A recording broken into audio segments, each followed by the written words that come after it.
Assalamu alaikum warahmatullahi wabarakatuh, everybody. I'm Preacher Moss, host of the S.O.S, the Shout Out Show. Thank you so much for joining us. I hope that everyone is having a wonderful, wonderful Tuesday. And we appreciate you joining us for this particular segment here in Black History Month. Today's segment, Understanding Our Black History, we will be dissecting Bill Cosby. Now, I know you're probably thinking, why Bill Cosby? Because, brothers and sisters, there was a conundrum with Bill Cosby, ran into his present problems or past problems, however you want to relate to them. But what is undeniable is in the aspect of black entertainment, a lot of the advances that we have would not have occurred without Bill Cosby. This program, brothers and sisters, I look for answers.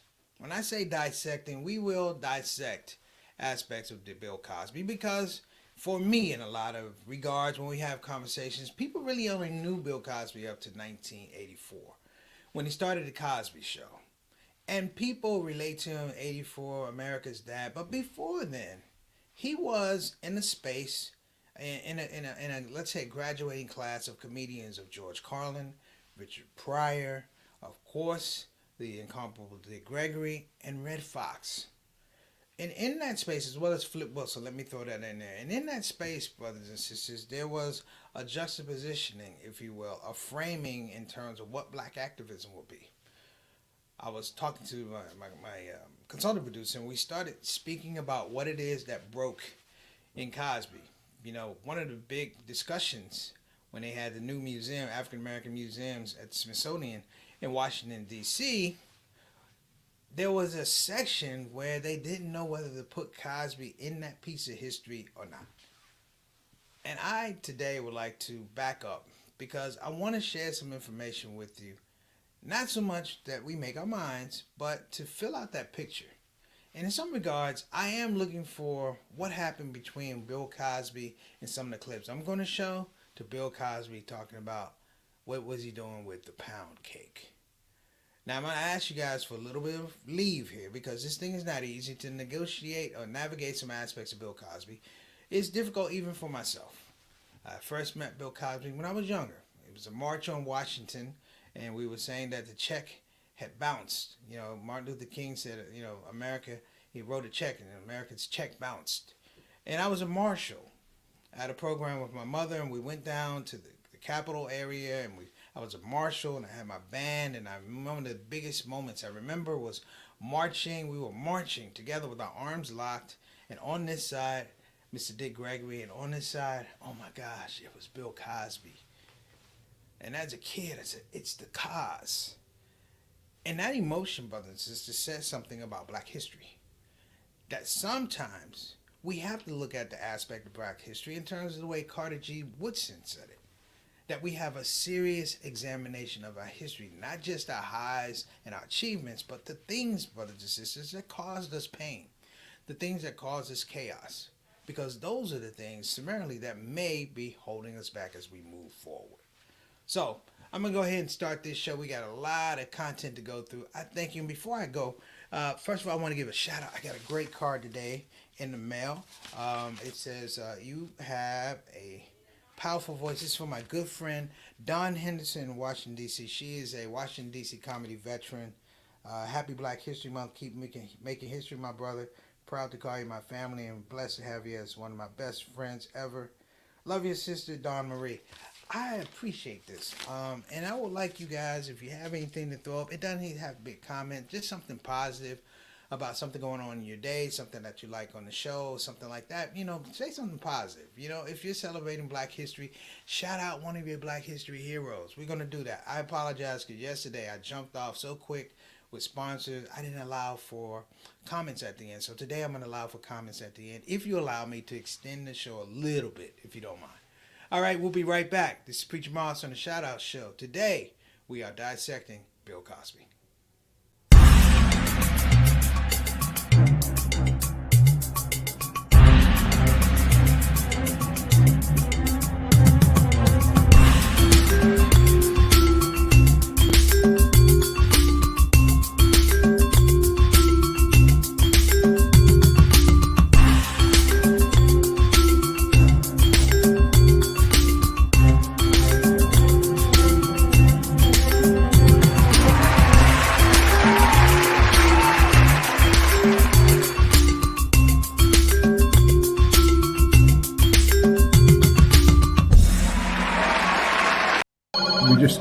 We just need help.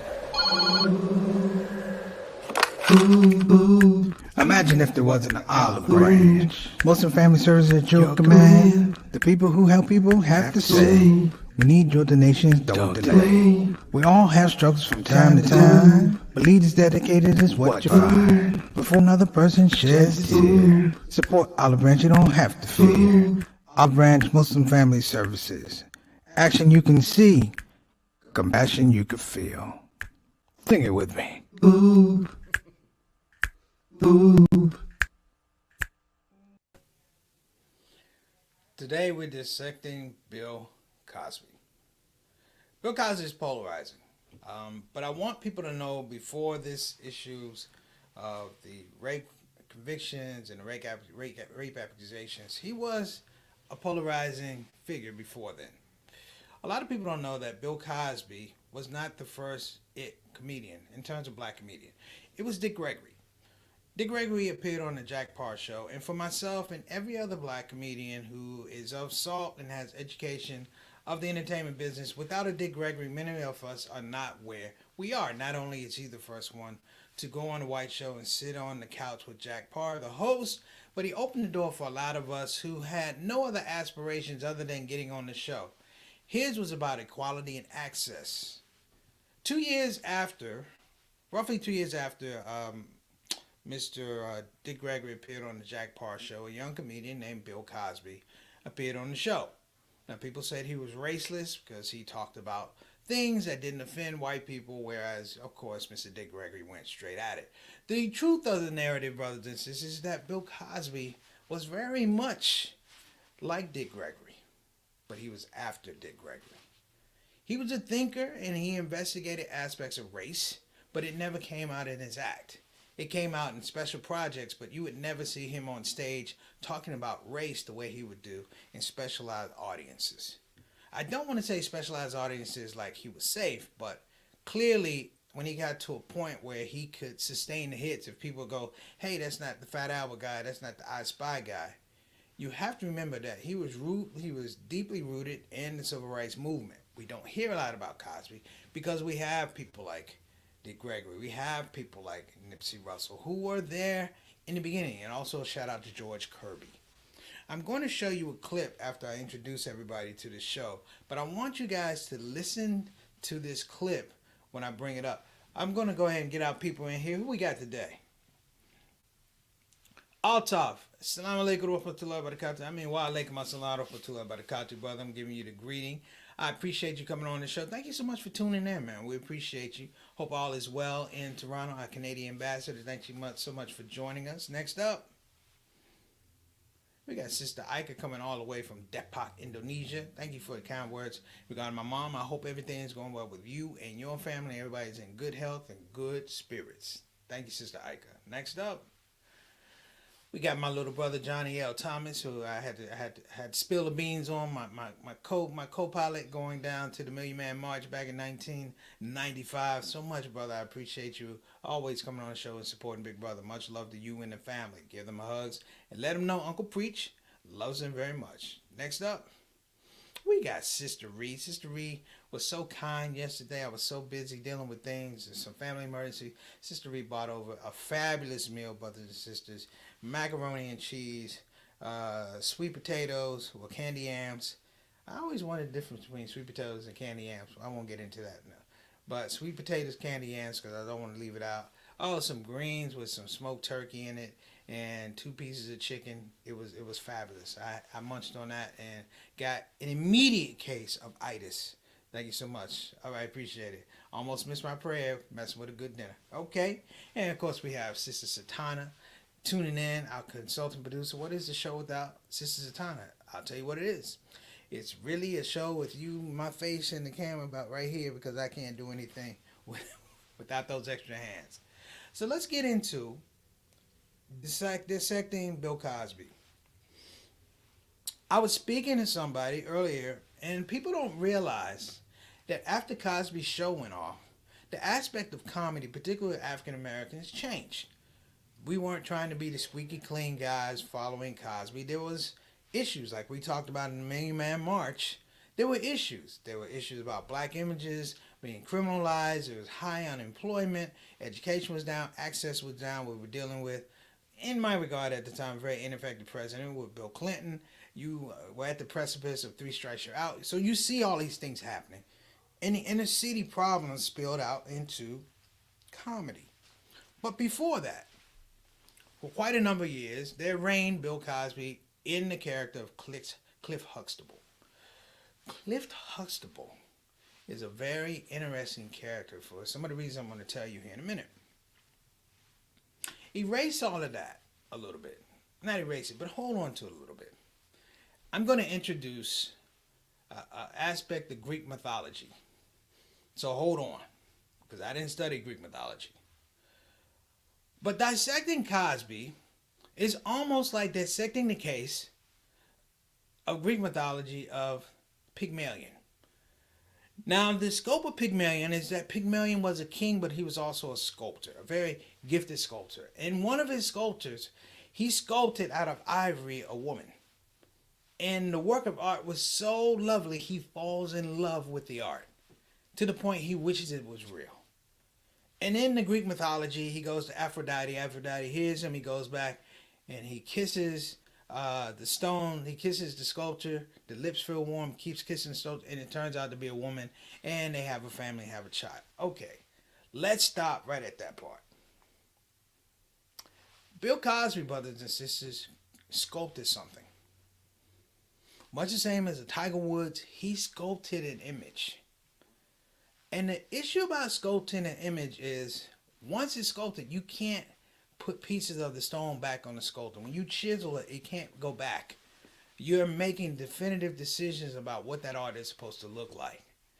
Bill Cosby did that for quite a number of years. Now, a lot of you folks don't know, and you don't have to know, but during the civil rights years with Dick Gregory, when he went all out, and he stopped performing literally during the 60s to do these protests and sit-ins, you know, and airlifts and things like that. It was Bill Cosby who went around and did all of Dick Gregory's gigs, and he would give Dick Gregory the money because he supported him. He wasn't Dick Gregory in that space, but he supported him, brothers and sisters.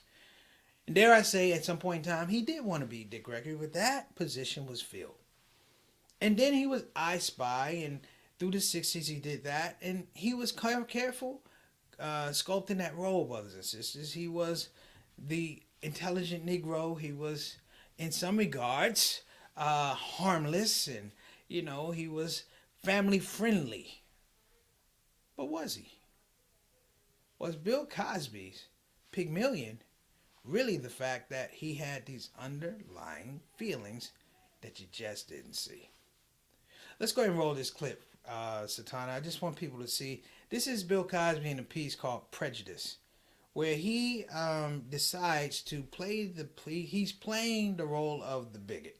So if we can roll that, that'd be great. What did you think, or what were you told as a kid about the Amos and Andy show?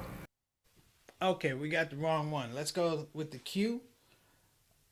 There we go. Thank you. Never cared for Jews either. Pain in the neck. All of them. Haven't met one yet that wouldn't walk right up to you and tell you he's a Jew. I don't want to hear that. Make no difference to me that you're a Jew. Why are you a Jew anyway? In the first place, you just want to cause trouble. Let somebody know that you're something. I don't care. They got all the money anyway. Loan sharks, all of them. Jews, no good. Brag about their holidays. I want to tell you about, well, we had a bris for this, we had a bris for that. Pain in the neck. All of them. They should get rid of them. I mean, they shouldn't, no blood or nothing like that, but just get rid of them. Niggas is a pain in the neck, too. All of them. Blackies. Now, damn revolution, they come around, want you to call them black. I don't call them black. I call them just as I see them. Niggers. When I see one, I let them know I don't like them. I spit. Tui. Not one of them's got a job. Every one of them's on welfare, begging the country. And then demanding this, demanding that, marching down, littering up Washington, D.C., littering it up. I watched them on TV. I spit on the TV set. Niggers. They should get rid of them. I mean, you don't have to cause bloodshed or nothing like that, because I'm against bloodshed. But just get rid of them. Put them someplace where you can't hear them yelling and begging, because they don't have anything. And if you give them something, they just dirty it up.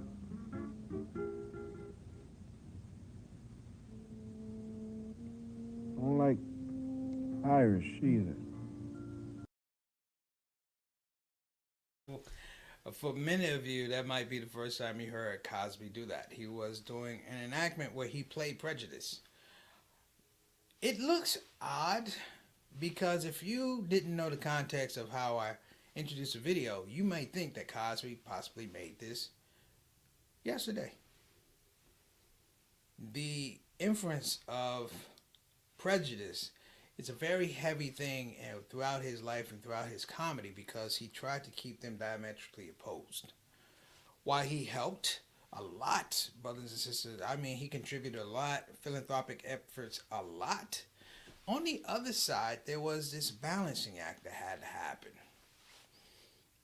It's scary because we began to wonder, as a conversation, it re-enters my mind speaking to Mr. Dick Gregory on his 80th birthday. He says, sometimes you can outlive your purpose. And if your purpose is chasing an image that you possibly, one, cannot catch, but possibly two, cannot maintain for you to catch it, he said, that is a recipe and a pathway to madness. I would throw out to you, brothers and sisters, that literally after the Cosby Show ended, I don't remember hearing a lot about Cosby in terms of comedy, unless it was speaking about other comedians. Just like in that clip, if you put black comedians in there for niggers, you're going to have a large argument about how he was with other black comedians. Now, I won't say is it about him being displaced. Is it about him trying to keep a foothold in the modern landscape for comedy, cultural relevance, and all those things? The question is, something broke. Make absolutely no mistake about it, brothers and sisters. Bill Cosby is an extremely intelligent man. What I just showed you has so many different layers to it. And that he made it and put it out, it says that he was thinking of something. That space of being socially responsible, balanced against some regards being absolutely reprehensible, is the aspect that we have to deal with when we talk about Bill Cosby in our modern black history. He is a part of our entertainment. He is a part of our entertainment history. And let's just be honest, brothers and sisters. All black history ain't great black history. As much as somebody gave us, sometimes that's as much as they took, or they even took more. The reality, brothers and sisters, is that we cannot continue to have these flowery interpretations of people. We do have to look at them as they are. You're going to have to take the good with the bad. When I say dissecting Bill Cosby, I don't mean I'm a psychologist or something. I can only go with things that I see, things that I heard. I mean, believe me, I had my own exchange with Mr. Cosby in 2004, ironically, in the city of Philadelphia, where he was actually later arrested and convicted of raping Andrea Constand. It was that same month when I saw him in Philadelphia. And he wasn't a nice guy, particularly after I told him I was a comedian. Now, I used to say maybe it's just the fact that we young black comedians, we didn't keep the dream going. You know, all the things that he fought against and Dick Gregory fought against, you know, we took the gold. We didn't look at the goal, we took the gold. And I said he has every right in his mind to be a grumpy old black comedian. He does. They did the work, they did the heavy lifting. But maybe it's something deeper. Maybe that he was internalizing that fact that he had sculpted something and he was trying to make it real. And in that space, you can go mad. You can lose perspective. Things around you, one, lose relevance. Two, lose humanity, and 3, present no type of value unless it meets this goal. Yes, ironically, these are the things that are associated with a serial rapist or serial killer. Whew. But I'm trying to find the words for what it is that Bill Cosby was and is. There's a special on Showtime if you want to watch it. It says we have to talk about Bill Cosby. It's a 4-part special. Kamau Bell. It's okay up until the 3rd episode. The 4th episode is interesting because they filmed this production with the idea that when the production came out, Bill Cosby was still being in prison, but he was released. And we had this groundswell in some regards of how do we feel about Cosby? Can we separate it? Now, as a religious man, it's like, yeah, I can forgive, but can you forgive this many times? The proof is in the pudding. I can forgive you, but I can't take my family members around you, particularly women, because I'm worried. The diabolical nature of these charges is scary, particularly on the other side, whereby he's created such an empire and a body work of working and trying to help the African American community. So, we're going to be back briefly. Let's go ahead and run that commercial, and we'll be right back.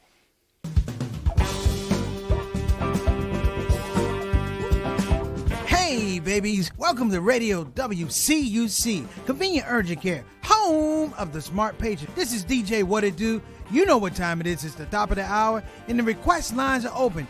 You know what you want to hear. I know what you want to hear. Operators are waiting. I just got to hear Don't Get the COVID. Don't get the COVID. Put your mask back on. The Delta COVID, more contagious than before. Don't get the COVID. Go on and get the vaccine. You know that it can keep you safe, and your people living up in your space. Don't get the COVID. You need to wash your hands. The Delta COVID is more deadly than before. Don't get the COVID. Go on and get your vaccine. You know that it can keep you from dying. Don't leave your family all alone and crying. Don't get the COVID. We invite you to join our fight against COVID and against misinformation. It's time to listen to the doctors and trust the science. When I think of people dying that don't have to die, it makes me sad. Now is the time to be sober. Together we can make this thing over. Let's fight the COVID. Convenient urgent care, home of the smart patient. All right, shout out to Convenient Urgent Care. So listen, brothers and sisters, the second part of this, I thought it was interesting to hear Bill Cosby talk about racism. Because in my mind, when I go to Dissecting Cosby, just like that Pygmalion example, Cosby's example of success in America had been further and further and further associated with white America. In some regards, brothers and sisters, white America had embraced him. This was a black man they were calling America's dad. That has to be intoxicating. But he elevated, much the same as O.J. Simpson, he elevated to the point where in some regards, we didn't recognize him. In some regards, we said Cosby is Cosby, but we didn't say Cosby was black. And that begins this larger discussion that we're going to have right now. Now, I want you to pay particular attention to this clip of Bill Cosby on the Dick Cavett show. We're only going to look at like 3 minutes of it. We're going to cut off and come back. But please take a really, really good listen of Bill Cosby on the Dick Cavett show talking about racism. The question was about the old show, controversial show at the time, Amos and Andy. Let's go ahead and roll. What did you think, or what were you told as a kid about the Amos and Andy show? First of all, this is going to take a while because you have to run down, as a black man, as a black boy, what the thought was in order to get through to the establishment and to gain acceptance. See, in the 40s and the 50s, most black people were trying to gain acceptance. So the idea was to imitate the black. I mean, whatever you want it to be. You want to be a black businessman, so you spoke as the black businessman would speak, and you would dress as he dressed with the three-piece suits, and you would act that way to gain acceptance, you see, and you would talk, so forth and so on, and you wore an Ivy League haircut the same way that he did, and so forth and so on. Well, coming into the late 50s and the 60s and finding out that we're so disillusioned by what is happening, because prejudice and racism, of course, it does not exist in all white people, but there's enough that kicks everybody in the backside so that you know that there are enough people who are against you because you are black, that you become paranoid, which is not an evil word to say, because there are white people who are paranoid, white, Jewish, Irish, or whatever. They're paranoid about who they are and what people are going to say about them. I happen to feel that man himself will always be against somebody. If we all had black skin, brown hair, brown eyes, everybody, everybody included, we'd still be after the dude with the freckle or the bent toe. It would still be somebody we were trying to do that pecking order thing with. I liked Amos and Andy. I did not see them as ignorant blacks. See, but that's a different way that we accept certain things. I mean, there are certain routines that I can tell on a stage which deals with an all-black audience that I would not tell on television. Wouldn't allow it, because there are some white people who would laugh at that and say, yeah, that's them, and that's why they ain't going to get the so forth and so on. You understand what I'm saying?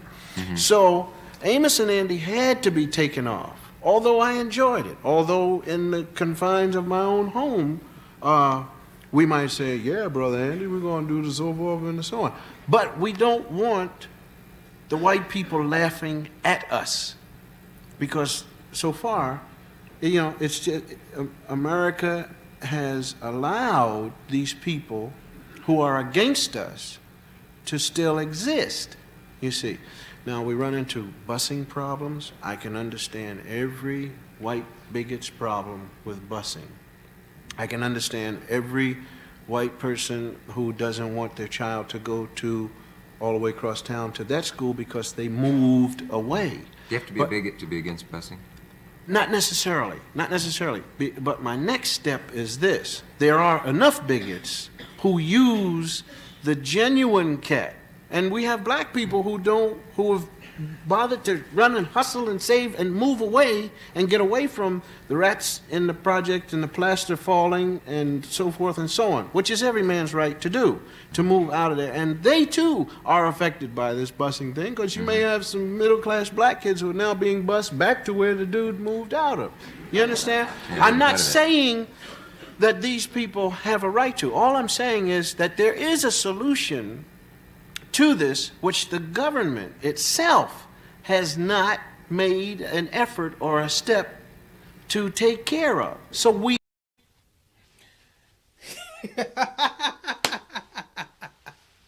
Thank you, Satan. Oh, I appreciate you, Satan, so much. Listen, you're gonna be able to make your own determination. We pull some artifacts on Bill Cosby, and it's interesting because he's speaking out of both sides of his consciousness, if you will. I started to allude to the fact that in some regards he was beyond black people in terms of access and acceptability and things like that. He was highly respected, and in some regards, and I've said this to several people, that he was beyond blackness, and in some regards he was beyond whiteness. He was practicing in some regards his own version, as people say, of white supremacy. And that his domination, his power over these women was entitlement. Entitlement. And a lot of us won't understand that because we're not at that level. We're not at a place where people just throw everything at you. They say here, it's your every whim. Whether you're wrong or you're right, you're always going to be right. This is an interesting thing that we're going to have to revisit, but I don't want to run over the time. I want to give a shout out to my main man, Brother Eric Carter. Wa alaikum assalam wa rahmatullahi wa barakatuh, Brother Eric. Thank you so much for tuning on the show. We hope we get this out. This was an interesting topic. And, I'm going to encourage everybody, if you get a chance, please read about the Greek mythology story of Pygmalion. Very interesting as it references some of the things we talked about today in reference to Bill Cosby, that section, if you will. So listen, let's go ahead and get to the wrap up. We want to give a shout out to, of course, BeFinanciallyIndependent.com. Again, that's www.befinanciallyindependent.com. You can go to 202-508-3780. Again, that's 202-508-3780 as well. If you're thinking about getting a quality graduate level education, Islamic studies, look no further than Bayan Islamic Graduate School. In Claremont, California, they are the best, brother. Just go to bayanonline.org, and that's bayanonline.org. We'll give a shout out to our newest partner. That's right, Us Hub TV. Again, that's Us Hub TV. Get on over there and check out some of the offerings they have for Black History Month. You will not be disappointed. Again, that's Us Hub TV. And how can we forget, of course, convenienturgentcare.com. Convenienturgentcare.com. Go to www.convenienturgent.com. www.convenienturgent.com. Listen, we're out of here. We're not even going to do, Satana, don't even do the close today because we are over. We're just going to go to black, and inshallah, guess what? We'll see you tomorrow. I'm Preacher Mars. Shout out show. Take care.